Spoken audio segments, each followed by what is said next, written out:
फर्रुखाबाद सीरत नबी सल्लल्लाहु अलैहि वसल्लम का मुकाबला शेखपुरा में मुनक्किद हुआ, जिसके ऑर्गेनाइजर रहे आमिर, इजाज खान काकड़, फियाद मकसूद और अली अब्बास थे। मुकाबले में तकरीबन 800 तलबा और तलबात ने हिस्सा लिया, जिसमें अव्वल और 2 पोजीशन आने वाले बच्चों में इसनाद और चेक भी तकसीम किए गए। खानका डोगरा की एक बच्ची जिसका नाम शनीला शहजादी है, इसका कहना है कि मेरी अव्वल पोजीशन आई, मुझे तकरीब इसनाद मिली, मगर इनाम कैश प्राइज की रकम पूरी नहीं मिली और मेरी पोजीशन अनाउंस नहीं की गई, जबकि मेरा पेपर रीचेक हुआ और रीचेकिंग में मेरे नंबर 100 में से 99 आए। पोजीशन आई थी कि उन्होंने मेरी पोजीशन अनाउंस नहीं किया। मेरा मुतालबा कि मेरी पोजीशन को दोबारा अनाउंस किया जाए पूरे पाकिस्तान में। बिस्मिल्लाहिर्रहमानिर्रहीम।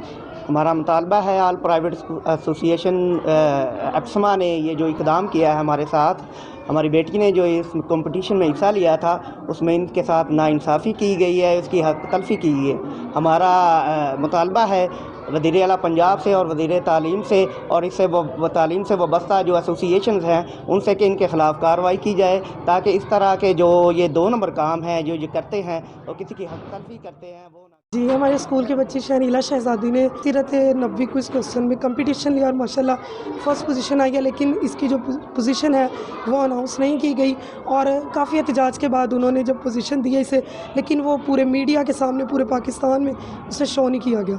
तो हमारी ये जो है तंजीम से अपील है कि इसकी जो पोजीशन है वो शो की जाए सामने।